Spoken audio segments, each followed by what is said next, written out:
2024 ഫഹദ് ഫാസിൽ രംഗൻ എന്ന കഥാപാത്രത്തെ അവതരിപ്പിച്ച് മലയാളത്തിലിറങ്ങിയ ഒരു ആക്ഷൻ ത്രില്ലർ ചിത്രമാണ് ആവേശം.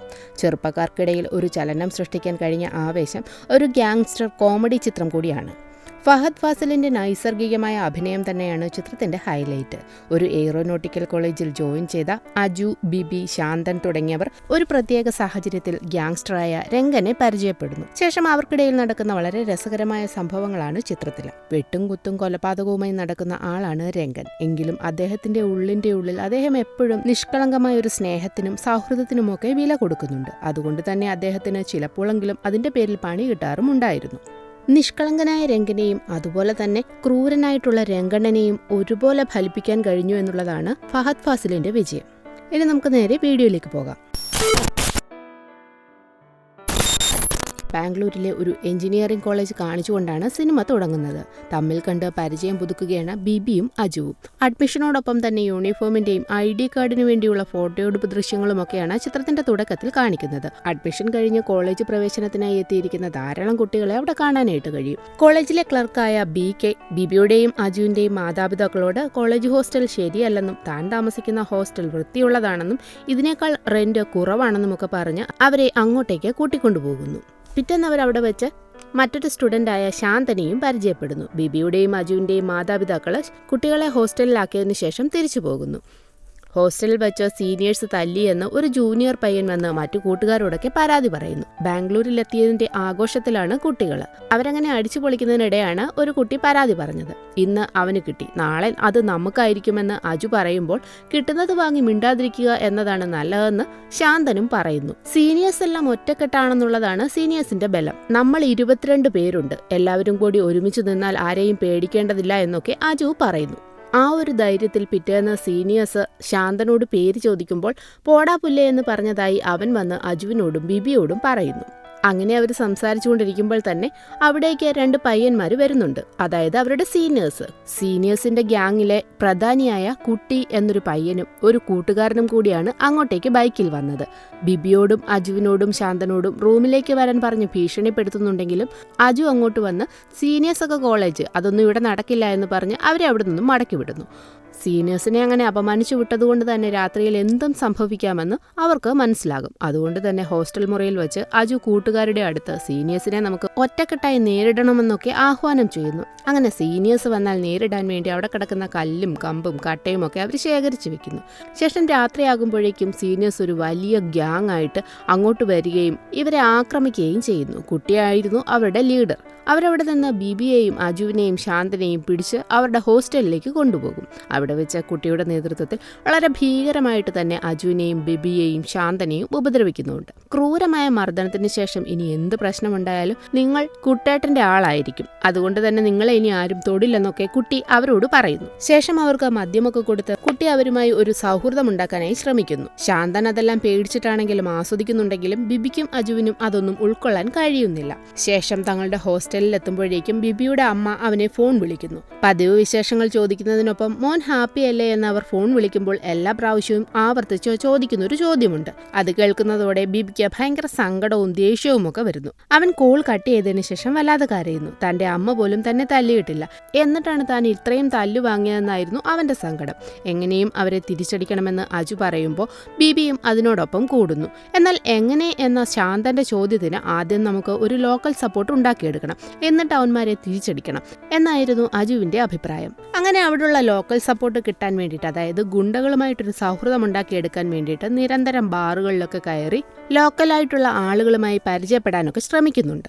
അങ്ങനെ അതിനു വേണ്ടിയിട്ട് അവർ ബാറുകൾ കയറി ഇറങ്ങുന്നത് ഒരു പതിവാകുന്നു. ഇങ്ങനെ സ്ഥിരം ബാറുകളിൽ കയറി വെള്ളമടിക്കാനും ഓരോരുത്തരെ പരിചയപ്പെടുമ്പോൾ അവർക്ക് മദ്യം വാങ്ങിക്കൊടുക്കാനുമൊക്കെ ഇവർക്ക് പൈസ ഒരുപാട് ആവശ്യമായിട്ട് വരും. അങ്ങനെ കാശുണ്ടാക്കാൻ വേണ്ടി ടെക്സ്റ്റൈൽസിന്റെ പരസ്യത്തിൽ അഭിനയിക്കാൻ താല്പര്യമുണ്ടോ എന്ന് അവരോട് ചോദിക്കുന്ന ശാന്തനെയാണ് അടുത്ത സീനിൽ കാണിക്കുന്നത്. എന്നാൽ പുലിവേഷം കെട്ടി റോഡിലാകെ അനുരാഗ് ടെക്സ്റ്റൈൽസിന്റെ പരസ്യം കൊടുത്ത് ആടാനായിരുന്നു എന്നറിയുന്നതോടുകൂടി ബിബിയും അജുവും ഓടി രക്ഷപ്പെടുന്നുണ്ട്. ശേഷം മയൂരി എന്നു പേരുള്ള ബാറിന്റെ ഉടമ ഒരു ഗുണ്ടയാണെന്നറിഞ്ഞ് അയാളെ പരിചയപ്പെടാൻ വേണ്ടി അജു ബിബിയെയും ശാന്തനെയും കൂട്ടി അങ്ങോട്ടേക്ക് പോകുന്നു. എന്നാൽ പലതവണ ആ ബാറിന്റെ ഉടമയോട് അവർ സംസാരിക്കാൻ ശ്രമിക്കുന്നുവെങ്കിലും ആ ഉടമയുടെ സെക്യൂരിറ്റി ഇവരെ തള്ളി മാറ്റുകയാണ് ചെയ്യുന്നത്. അങ്ങനെ ഒരു ദിവസം ആ ബാറിലെ മൂത്രപ്പരയിൽ വെച്ച് വൈറ്റ് ആൻഡ് വൈറ്റ് ഡ്രസ്സിൽ ബോഡി ഫുൾ സ്വർണ്ണ ആഭരണങ്ങളൊക്കെ ധരിച്ച ഫഹദ് ഫാസിൽ അവതരിപ്പിക്കുന്ന രംഗൻ എന്ന കഥാപാത്രം അവരെ വന്ന് പരിചയപ്പെടുന്നു. അവരുടെ ലക്ഷ്യം ആ ബാറിന്റെ ഉടമയെ പരിചയപ്പെടുക എന്നുള്ളതായിരുന്നു. അതുകൊണ്ട് തന്നെ രംഗനെ അവരത്ര കാര്യമായിട്ട് എടുക്കുന്നില്ല. തന്നെ അവർ 3 പേരും ബാത്റൂമിൽ നിന്നിറങ്ങി ഒരു ടേബിളിൽ ഇരിക്കാൻ തുടങ്ങുമ്പോൾ ആ ടേബിൾ ബുക്കിംഗ് ആണെന്ന് അവിടുത്തെ വെയിറ്റർ അവരോട് വന്ന് പറയുന്നു. നല്ല തിരക്കുള്ള ബാർ ആയിരുന്നത് കൊണ്ട് തന്നെ അവർ മറ്റൊരു സീറ്റിൽ പോയിരിക്കുന്നു. ഈ സമയം രംഗൻ ആ ബുക്ക് ചെയ്തു എന്ന് പറയുന്ന ടേബിളിൽ വന്നിരിക്കുന്നുണ്ട്. രംഗനെ ആ ടേബിളിൽ നിന്നും പിടിച്ചെണീപ്പിച്ചു വിടുന്നത് കാണാൻ വെയിറ്റ് ചെയ്തിരുന്ന ബിബിയും അജുവും ശാന്തനും കാണുന്നത് ആ ബാറിന്റെ ഉടമ വളരെ ഭവ്യതയോടുകൂടി വന്ന് രംഗനോട് സംസാരിക്കുന്നതാണ്. അതോടുകൂടി രംഗൻ അത്ര ചില്ലറക്കാരനൊന്നും അല്ലെന്ന് കുട്ടികൾക്ക് മനസ്സിലാകുന്നു. അതുകൊണ്ട് തന്നെ രംഗനെ പരിചയപ്പെടുന്നതിന് വേണ്ടി അവരൊരു പ്ലാൻ ഉണ്ടാക്കുന്നു. അറിയാത്ത വണ്ണം രംഗനെ പോയി കണ്ട് ലൈറ്റർ ചോദിക്കുക. ലൈറ്റർ തരാനായി രംഗൻ തിരിയുമ്പോൾ ഇന്നലെ നമ്മൾ ബാത്റൂമിൽ വെച്ച് കണ്ടതല്ലേ എന്ന് പറഞ്ഞ് പരിചയം പുതുക്കാം എന്നതായിരുന്നു അവരുടെ പ്ലാൻ. അങ്ങനെ ബിബി നേരെ രംഗന്റെ അടുത്തേക്ക് ചെല്ലുന്നു. ആ പ്ലാൻ ഒട്ടും വർക്കൗട്ട് ആവുന്നില്ല എങ്കിലും രംഗൻ അവരോട് ചങ്ങാത്തം കൂടുന്നു.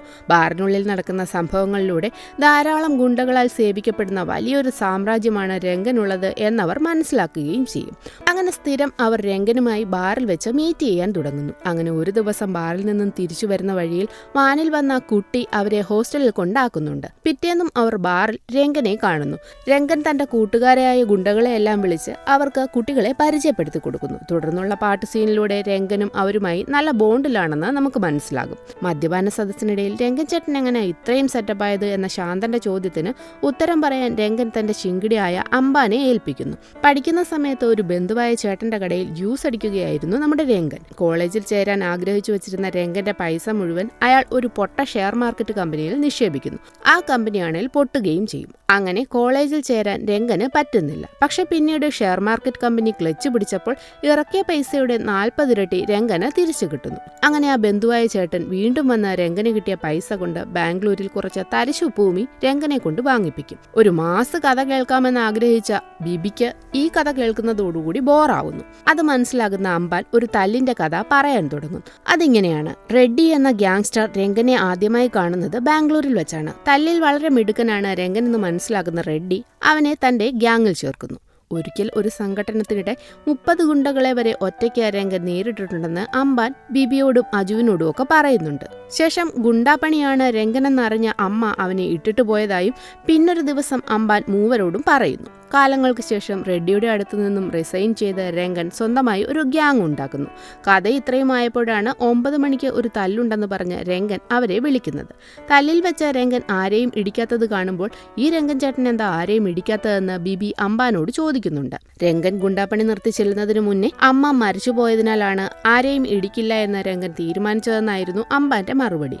രംഗന്റെ റീൽസ് കണ്ട് പൊട്ടിച്ചിരിക്കുന്ന മൂവരെയും അടുത്ത സീനിൽ കാണിക്കുന്നുണ്ട്. ഒരു ദിവസം ബിബി രംഗനോട് നിങ്ങളുടെ കയ്യിൽ തോക്കില്ലേ എന്ന് ചോദിക്കുമ്പോൾ ഉണ്ടല്ലോ എന്ന് പറഞ്ഞ് അംബാനോട് തോക്ക് കാണിക്കാൻ പറയുന്നെങ്കിലും അന്ന് അവര് തോക്കെടുത്തിട്ടില്ലാത്തതിനാൽ അംബാന് തോക്ക് കാണിക്കാൻ പറ്റുന്നില്ല. മറ്റൊരു ദിവസം ഇവരെ തോക്ക് കാണിക്കാനായി രംഗനും ടീമും കൊണ്ടുപോകുന്നു. അന്ന് അത് കൃത്യമായി പ്രവർത്തിക്കുന്നുമില്ല. പ്രവർത്തിച്ചു തുടങ്ങുമ്പോഴാകട്ടെ അംബാൻ അതൊട്ട് നിയന്ത്രിക്കാനും പറ്റുന്നില്ല. ഇതൊക്കെ വളരെ രസകരമായ സീനുകളായിട്ടാണ് കാണിക്കുന്നത്.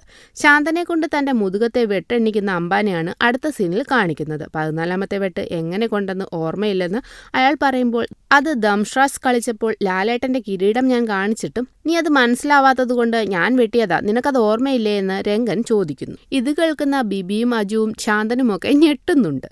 ശേഷം വീണ്ടും അംബാൻ കഥ പറയുന്നു. അതായത് പണ്ട് രംഗനെ കൊണ്ട് മേടിപ്പിച്ച വസ്തുവിന്റെ വില കൂടി എന്നറിഞ്ഞതോടുകൂടി ചേട്ടൻ ആ വസ്തു വേണമെന്ന് പറഞ്ഞ് ശല്യം ചെയ്യാൻ തുടങ്ങിയെന്നും വസ്തു എഴുതിത്തരാമെന്ന് പറഞ്ഞ് അയാളെ വീട്ടിൽ വിളിച്ചു വരുത്തി കൊന്ന് കുഴിച്ചിട്ടെന്നുമൊക്കെ അംബാൻ മൂവരോടും പറയുന്നു. അന്ന് രാത്രി ഹോസ്റ്റലിൽ ലേറ്റായി ചെല്ലുമ്പോൾ വഴക്ക് പറഞ്ഞതിനാൽ തന്നെ മൂവരെയും രംഗന്റെ മറ്റൊരു വീട്ടിലേക്ക് രംഗൻ കൊണ്ടുപോകുന്നു.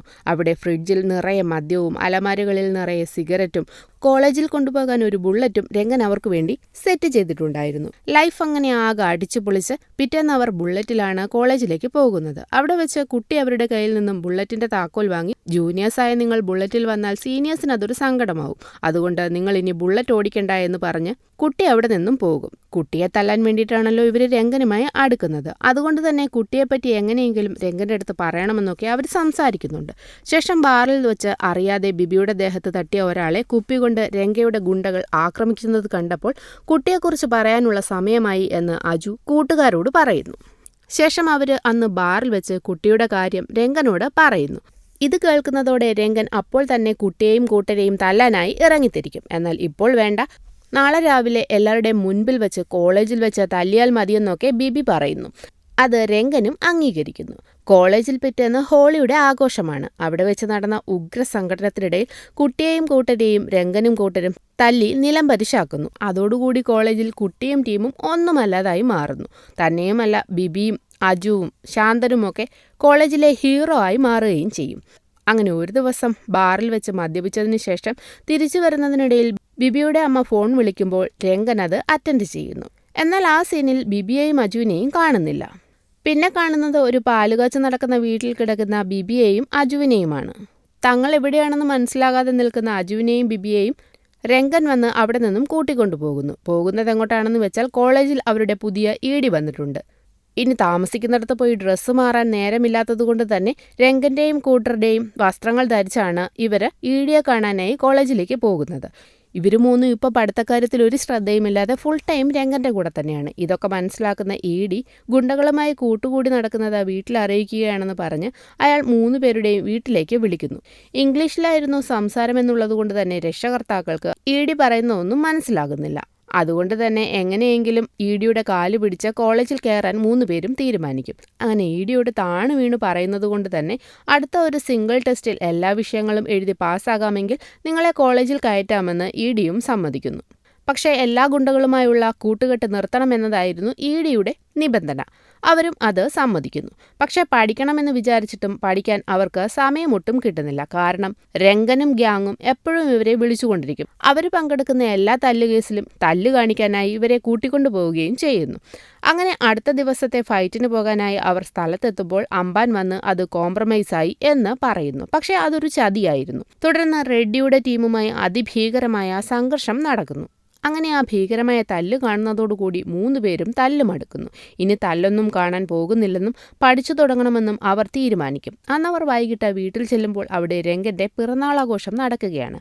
പഠിക്കാൻ പറ്റാത്ത വിഷമത്തിൽ അവർ കുറേ നേരം സങ്കടപ്പെട്ടിരുന്നെങ്കിലും പിന്നെ അവരും ആഘോഷത്തിൽ പങ്കാളികളാവുന്നു. കാരണം ഇനിയും 10-13 ദിവസം എക്സാമിന് വേണ്ടി ഉണ്ടായിരുന്നു. അന്നേരം പഠിക്കാമെന്നാണ് അവർ തീരുമാനിക്കുന്നത്.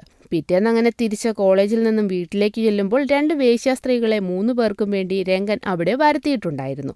എന്നാൽ ഇതൊന്നും തീരെ പരിചയമില്ലാത്ത 3 പേരും ആകെ പരിഭ്രാന്തരാകുന്നു. അതുകൊണ്ട് തന്നെ അവിടെ പ്രത്യേകിച്ചൊന്നും നടക്കുന്നുമില്ല.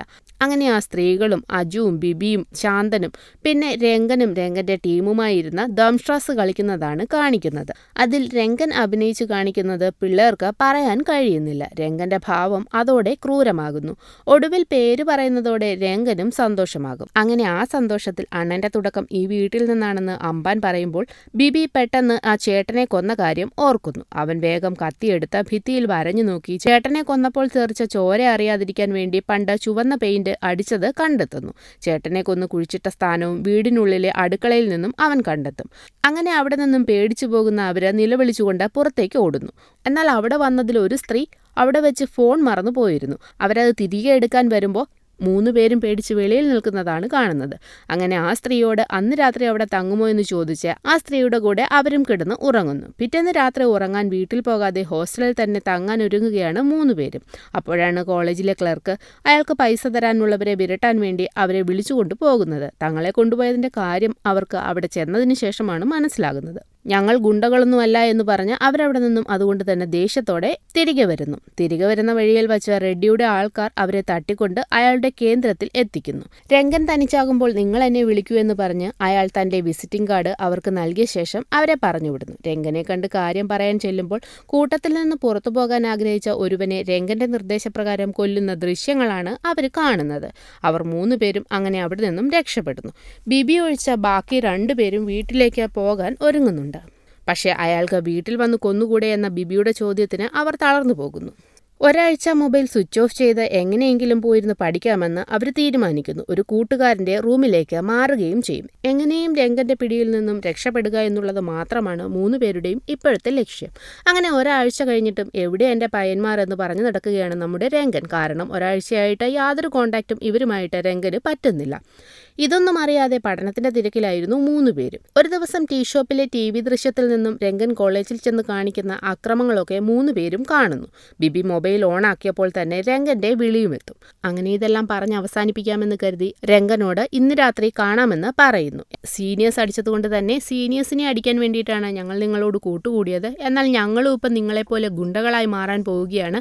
ഞങ്ങൾക്കങ്ങനെ ആകേണ്ട എന്നൊക്കെ വളരെ ദേഷ്യത്തോടെ ബിബി രംഗനോട് പറയുന്നു.